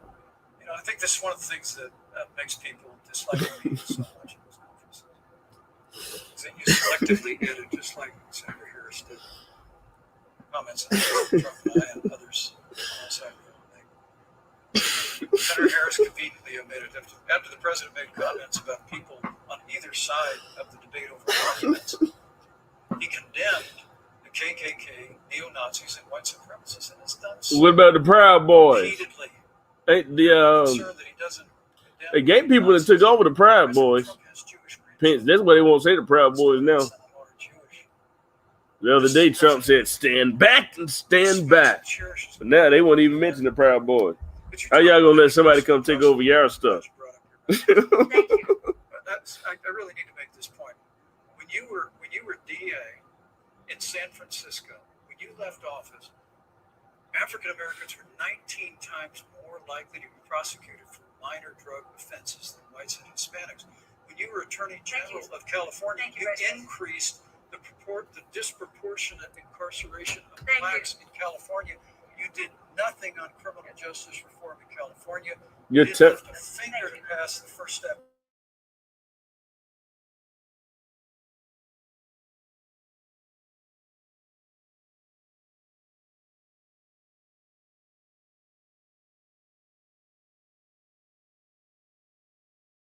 no more important issue than the final issue that we're going to come on, man. This lady, God, this lady terrible, man. Terrible. Let me give you 30 seconds because we're running out of time. I appreciate that. Says, swat your hair, Pence. First of all, having served as the Attorney General of the state of California, the work that I did is a model of what our nation needs to do, and we will be able to do under the fly need to fly in the mouth. I would fall out. Includes what Yo. the administration has failed to do. It will be about not only instituting a ban on chokeholds and carotid holes. Thank you. Thank you, Senator. I would like to go through. These are points that you made earlier in the hour, and I want to talk about the election itself before we have to. But I want to talk about the connection between what Joe and I will do in my record, which includes How she just gonna cut her off like that? She don't never cut him off, man. That just goes to show you, man. Like how they treat us, man. That goes to show you, right there. A requirement that there would be a training for law enforcement on implicit bias, because yes, Joe Biden and I recognize. I don't care what she already talked about. Pence does it all the time. You don't say that to him. God dang, man. They always do this to her. I'm mad right now, man. It don't make no sense. This is the work that we have done and the work we will do. This is how they treat us. Again, I will not be lectured by the vice president on our record of what we have done in terms of law enforcement and keeping our communities safe and a commitment to reforming the criminal justice system of America. Thank you, Senator Harris. I'd like to pose I'd like you to respond first to the question on our final topic, the election itself. President Trump has several times refused to commit himself to a peaceful transfer of power after the election. If your ticket wins and President Trump refuses to accept a peaceful transfer of power, what steps would you and Vice President Biden then take? What would happen next? You have 2 minutes. So I'll tell you, Joe and I are particularly proud of the coalition that we've built around our campaign. We probably have one of the broadest coalitions of folks that you've ever seen in a presidential race. Of course, we have the support of Democrats, but also independents and Republicans. In fact, 7 members of President George W. Bush's cabinet are supporting our ticket. We have the support of Colin Powell, Cindy McCain, John Kasich, over 500 generals, retired generals, and former national security experts and advisors are supporting our campaign. And I believe they are doing that because they know that Joe Biden has a deep, deep-seated commitment to fight for our democracy and to fight for the integrity of our democracy and to bring integrity back to the White House. And so we believe in the American people. We believe in our democracy. And here's what I'd like to say to everybody. Vote. Please vote. Vote early. Come up with a plan to vote. Go to iwillvote.com. You can also go to joebiden.com. We have it within our power in these next 27 days to make the decision about what will be the course of our country for the next 4 years. And it is within our power, and if we use our vote and we use our voice, we will win. And we will not let anyone subvert our democracy with what Donald Trump has been doing, as he did on the debate stage last week, when again in front of 70 million people, he openly attempted to suppress the vote. Joe Biden, on the other hand, on that same debate stage, because clearly Donald Trump doesn't think he can run on a record because it's a failed record, Joe Biden on that stage said, hey, just please vote. So I'll repeat what Joe said. Please vote. Thank you, Senator. Vice President Pence, President Trump has several times refused to commit himself to a peaceful transfer of power after the election. If Vice President Biden is declared the winner and President Trump refuses to accept a peaceful transfer of power, what would be your role and responsibility as Vice President? What would you personally do? You have 2 minutes. Well, Susan, first and foremost, I think we're going to win this election. Because while Joe Biden and Kamala Harris rattled off that the establishment in Washington, D.C., and establishment that Joe Biden's been part of for 47 years, President Donald Trump has launched a movement of everyday Americans from every walk of life. And I have every confidence in this. Those same Americans that delivered that historic victory in 2016, they see this president's record where we rebuild our military, drive our economy through tax cuts, rolling back regulation, fighting for fair trade, unleashing American energy. We pointed conservatives to our federal courts, and we stood with the men in law enforcement in the same way. I think that movement of Americans is only going for years. When you talk about accepting the outcome of the election, I must tell you, Senator, your party has spent the last 3.5 years trying to overturn the results of the last election. It's amazing. When Joe Biden was vice president of the United States, the FBI actually spied on President Trump in that campaign. I mean, there were documents released this week that the CIA actually made a referral to the FBI documenting that those allegations were coming from the Hillary Clinton campaign. Of course, we've all seen the avalanche that you put the country through for the better part of 3 years until it was found that there was no obstruction, no collusion, case closed. And then Senator Harris, you and your colleagues in the Congress tried to impeach the President of the United States over a phone call. And now Hillary Clinton has actually said to Joe Biden that in her words, under no circumstances should he concede the election. So let me just say, I think we're going to win this election. President Trump and I are fighting every day in courthouses to prevent Joe Biden and Kamala Harris from changing the rules, creating this universal mail-in voting, create a massive opportunity for voter fraud. We have a free and fair election. We know we have confidence in it. And I believe in all my heart that President Donald Trump is going to be reelected for 4 years. You know, I've written all the questions I've asked tonight. And for the final question of the debate, I'd like to read a question that someone else wrote. The Utah Debate Commission asked students in the state to write essays about what they would like to ask you. And I want to close tonight's debate with the question posed by Brecklin Brown. She's an 8th grader at Springville Junior High in Springville, Utah. And here's what she wrote. Quote, when I watch the news, all I see is arguing between Democrats and Republicans. When I watch the news, all I see is citizen fighting. When I watch the news, all I see are 2 candidates from opposing parties trying to tear each other down. If our leaders can't get along, how are the citizens supposed to get along? And then she added, your examples could make all the difference to bring us together. So to each of you in turn, I'd like you to take 1 minute and respond to Brecklin. Vice President Pence. Brecklin, it's a wonderful question. And let me just commend you for taking an interest in it. I started following the news when I was very young. And in America, we believe in free and open exchange of debate. We celebrate that. It's how we've created the freest and most prosperous nation in the history of the world. I will tell you that don't assume that what you're seeing on your local news networks is you know, I look at the relationship between Justice Ruth Bader Ginsburg, the late Justice who we just lost from this room, and the late Justice Antonin Scalia. They were on polar opposites on the Supreme Court of the United States. One very liberal, one very conservative. But what's been learned since her passing is the 2 of them and their families were very close as friends.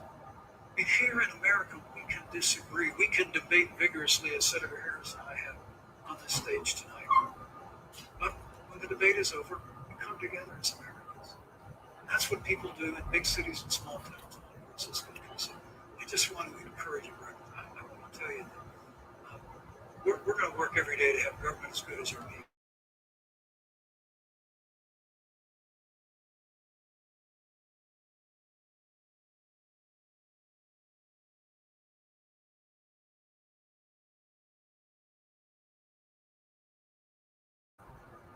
Senator Harris, what would you say to Brecklin?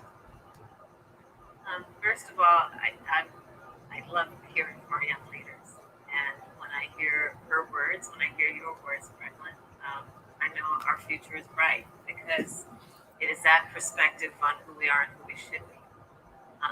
That is a sign of leadership and is something we should all aspire to be. And that, that brings me to Joe.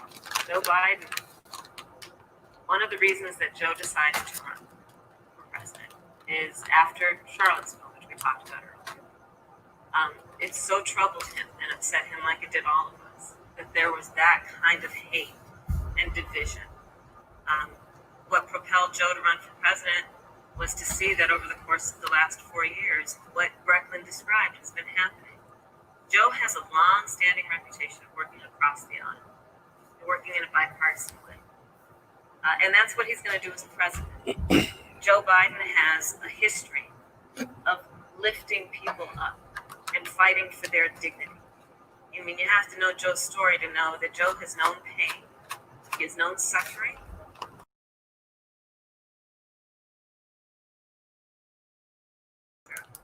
I do believe the future is bright. And it will be because of your leadership. And it will be because we fight for each person's voice through their vote. And we get engaged in this election because you have the ability through your work and through eventually your vote to determine the future of our country and what its leadership looks like. Thank you, Senator Harris. Thank you, Vice President. And thank you so much for being with us tonight. We want to thank also the University of Utah for its hospitality. And most of all, our thanks to all the Americans who watched this debate tonight. Again, our best wishes for a quick recovery to President Trump, the First Lady, and everyone who is battling COVID-19. The second presidential debate is next week on October 15th, a town hall style debate in Miami. We hope you'll join us then.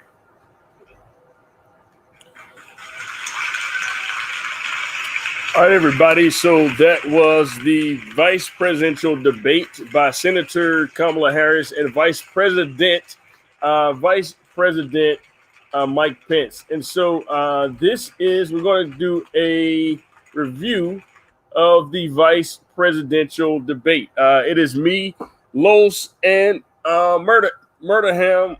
We're live in Los Angeles. First off, let us know that everybody can hear us pretty good. If you guys can hear, let us know. Let me know that you guys can hear.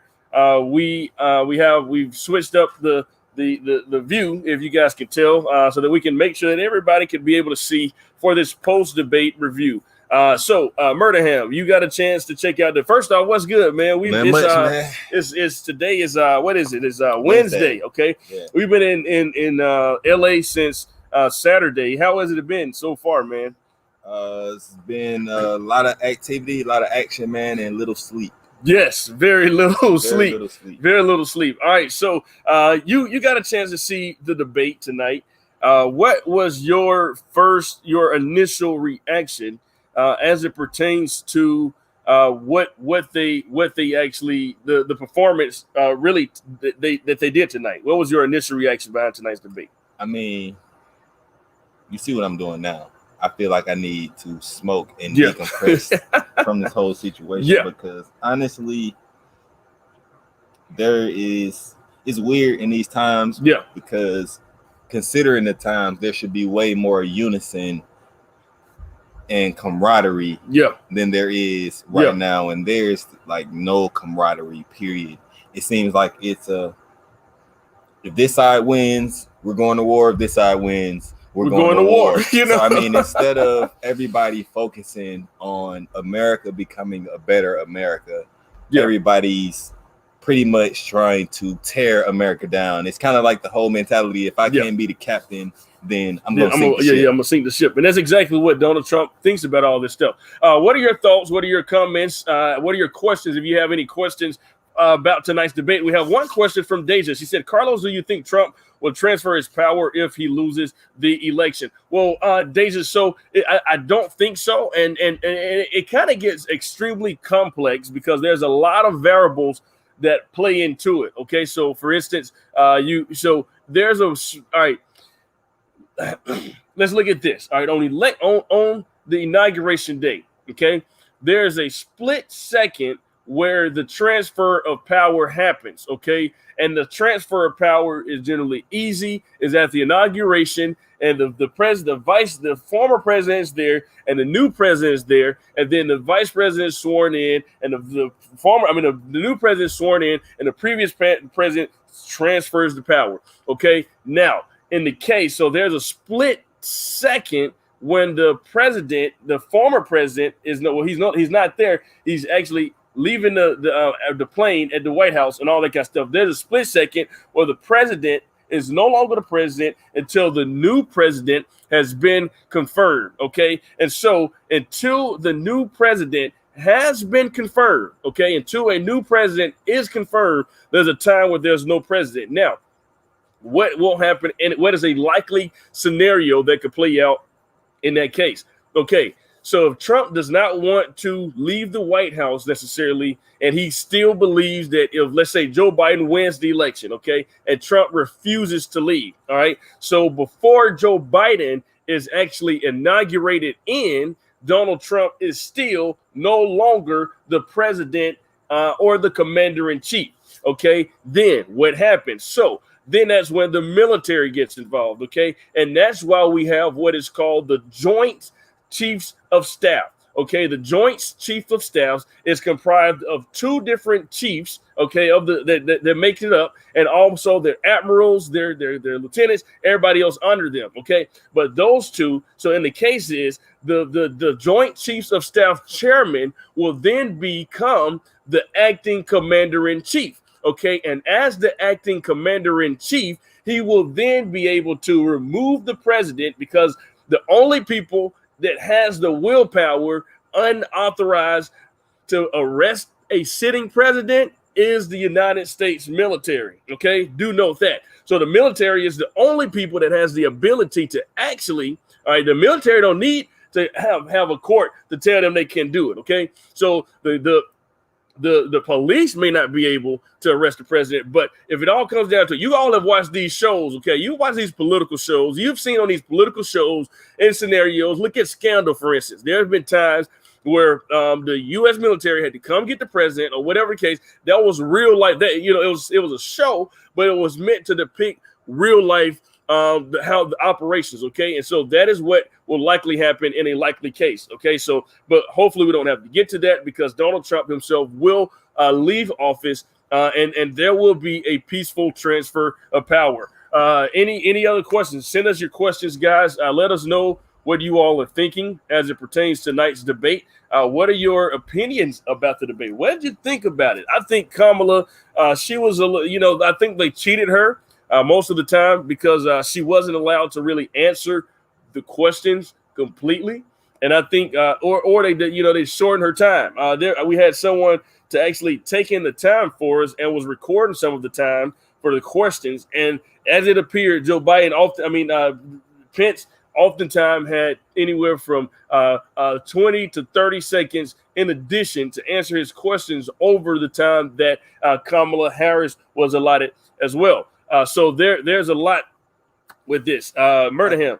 I think they need to go to independent moderators. Yeah. Like somebody like Kamala Harris should have her own moderator to moderate Joe Biden's time, and Joe Biden, not Joe Biden, Mike Pence should have his own moderator to moderate her time. So that way it's not necessarily giving anybody a leeway or anything. It's more of just controlling the time, because like you said, I feel like the moderator was more laxed than we've seen a lot of moderators, because the one from Trump and Chris Wallace, he was he had the he said he had the yell. Chris don't yell, but see, let me explain this. When this is what happens, okay, when we get these moderators who are just journalists, okay? A person that's just a journalist, a news anchor, all they're doing is just on TV, monotone, okay? You're taught to be monotone in journalism, all right?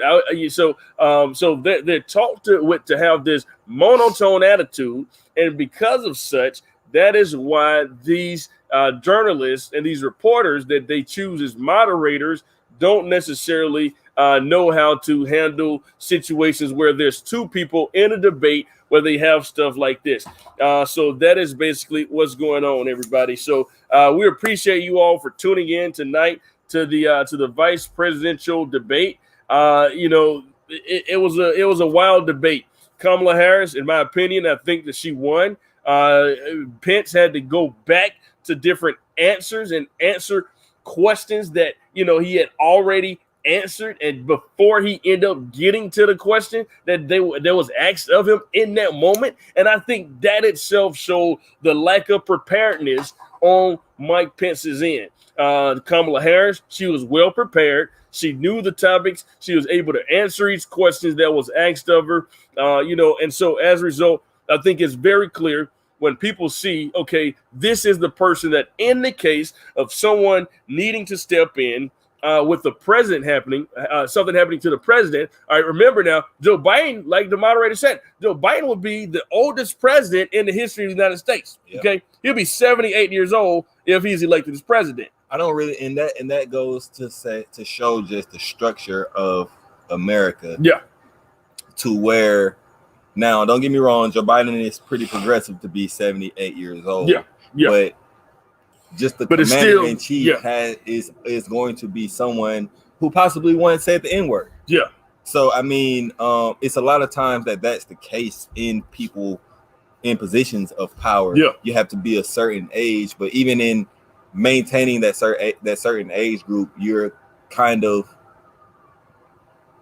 maintaining a culture that once lived, because I that agree. person has technically lived. You can't say now that a white Republican that's 50 plus or 60 plus, the chances of him growing up in an environment where racism was a culture, absolutely. You get what I'm saying? Is a thing. They were 70 years ago. They were alive. You know, exactly. they were full grown, almost like teenagers. When like even my grandmother is 76. Okay, she was born in 1944. She just turned 76 in August. All right, so she's around the same age.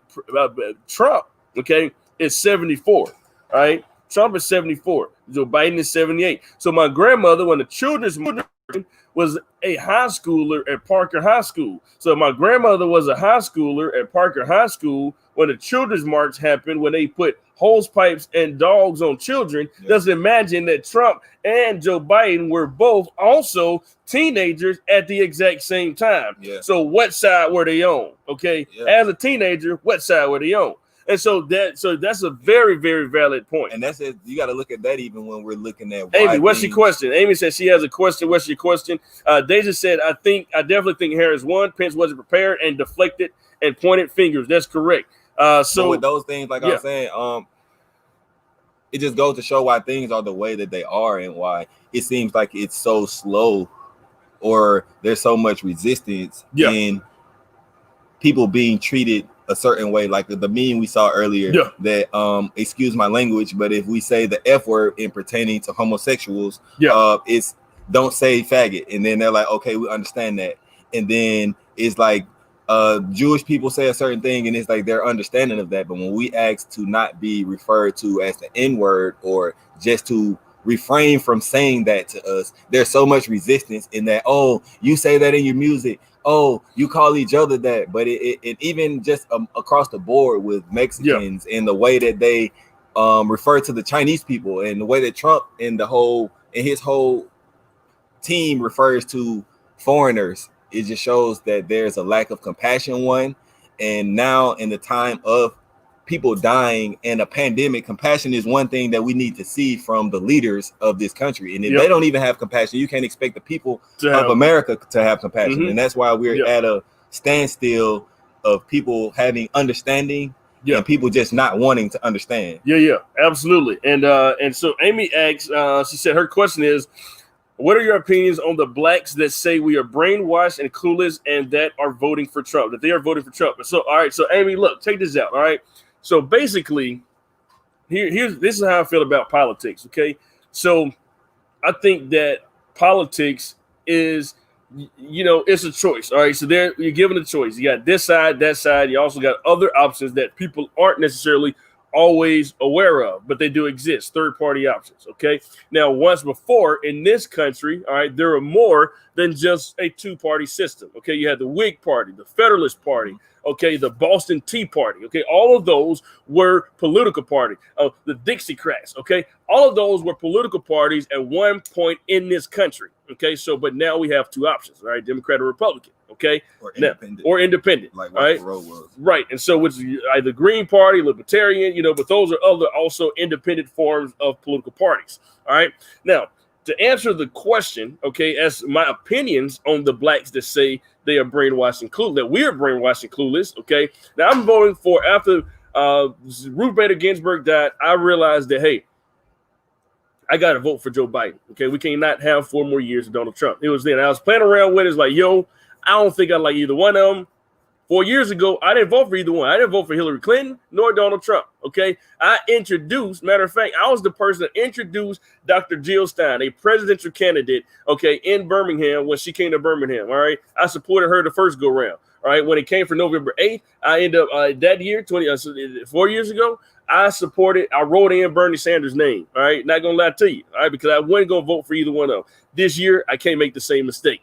I cannot make the same mistake. It matters. All right. And so my opinions on black people, we cannot tell people that they are brainwashed because they think one way. All right. This is America. You're still able to think the way you want to think. Okay. Just because I don't think the way you think or I don't agree with the way you think don't mean that you are a terrible person because of the way you think. Now, your actions speak louder than words. Because you say you one thing, your actions has to also match. You can say you like Trump. Okay, you just like Trump. Now, if you start saying the same thing that Donald Trump says, now we have a bigger problem. Okay, because now your actions are speaking louder than words. So that's the thing. But because people, I don't vote straight Democrat. Okay, I don't consider myself to be a Democrat at all. All right. I vote based upon principle, not party. All right. There's some Republican people I support. There's some Democrat people I support. There's some Democrat people I don't support. There's some Republican people I don't support. But I never base it based upon party because that's not how I roll. Okay. So with that being said, black people got to get out of that mantra of, oh, you wrong. Okay. You just because you think like this doesn't make you right and doesn't make the other person wrong. And we got to always think like that. All right, for people that's voting for Donald Trump who are black, now, in this case, they're absolutely wrong. Now, this man has said out of his mouth, okay, that people coming from African countries, he deemed them what he calls shithole countries, okay? This man has actively attacked black people back to back on Twitter time and time again without, any justification or any reason at all, okay? This man have cut resources going to black communities. This man has cut funding for black people. This man has cut healthcare. He's trying to cut healthcare, all other kind of stuff that impacts black people. So for black people to say that, hey, I will vote for Joe Biden, you are absolutely wrong. How can you morally support or vote for somebody who have actively voted and worked against you and who you are as a person? Okay, before you're anything else, you're black, and you got to always remember that. And so anybody who said that they support Donald Trump, you, my friend, are absolutely wrong. Okay, especially black people. Now, anybody else can't speak for you, but for us, you guys are absolutely wrong, and I'm gonna say that. So hopefully that answers your question, Amy. Anybody else? Any final questions, comments? What are your thoughts on tonight's vice presidential debate? Appreciate everybody that tuned in from YouTube, from both of our Facebook pages. We're streaming on the Carlos Chevers Jr. Show page on Facebook, and also Carlos Chevers Jr. profile on Facebook, in addition to our YouTube page. So I appreciate everybody for tuning in tonight, and we'll be back tomorrow with more. We're live in Los Angeles. And Murderhand, what you got? Can we talk about the fly? Yeah, I think let's talk about that fly. The fly. I'm big in signs. I'm big in. Let me see if I can find the fly.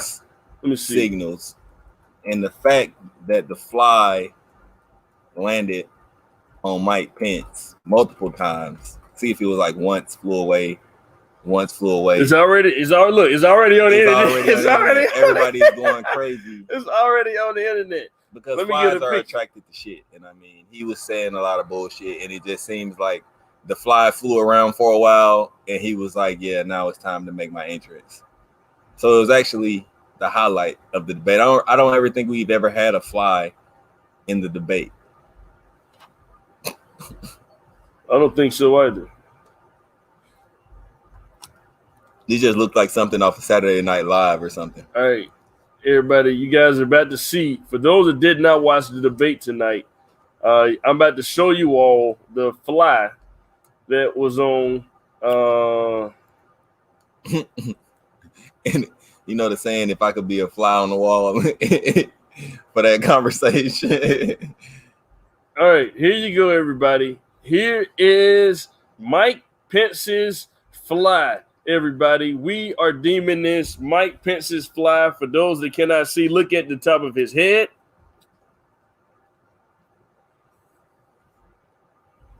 There was a fly that sat on the vice president's head for a very long time. How long was that, do you think? Oh, wow. A very long time. At least 3 minutes. And see, and the thing about it, he's so nasty that he didn't even feel the fly on his head. I feel a fly anytime it touches me. Anytime a fly touches me, I feel it. But Vice President Mike Pence, he decided to actually he had a fly that flew in his head, and it was there for a very, very, very long time. So that's what we got. All right, but everybody, appreciate you guys for tuning in. We're live in Los Angeles. We'll be back tomorrow, live with more in Los Angeles, with more of the Carlos Evers Jr. show. We're not doing the morning show because it's way too early for us, man. Like we get in, and then we still try to get in a good time. Still be like late. I'd be late. Be getting up. So we're not doing the morning show this week, but the morning show will be bright and early Monday morning. Tune to the morning show, but we'll be doing afternoon stuff. So check in for the afternoon drive the next 2 days this week on Thursday and Friday right here on Facebook. So check us out, everybody. Murderham, any final words, brother? Man, I want everybody to be blessed, be prosperous, and be yourself. There we go. Be prosperous and be yourself. The Carlos Evers Jr. Show live back Monday through Friday, 7 to 9 Eastern, right here on Facebook Live, everybody. Thanks for tuning in, and we'll see you guys live back here tomorrow.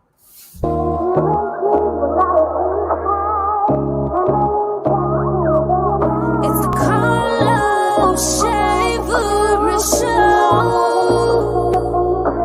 You and me will always be tight. Travelers giving up the day and night. And even when you start acting like a fool, we appreciate you cause it's all for the move. I know that I could always count on you to bring us all the new and latest news. And every day is a black man in this world. You know there's no one we'd rather hear it from. You and me will always be tight. Chamberlain's giving up the day and night. And even when you start acting like a fool, we appreciate you cause it's all for the move. I know that I could always count on you to bring us all the new and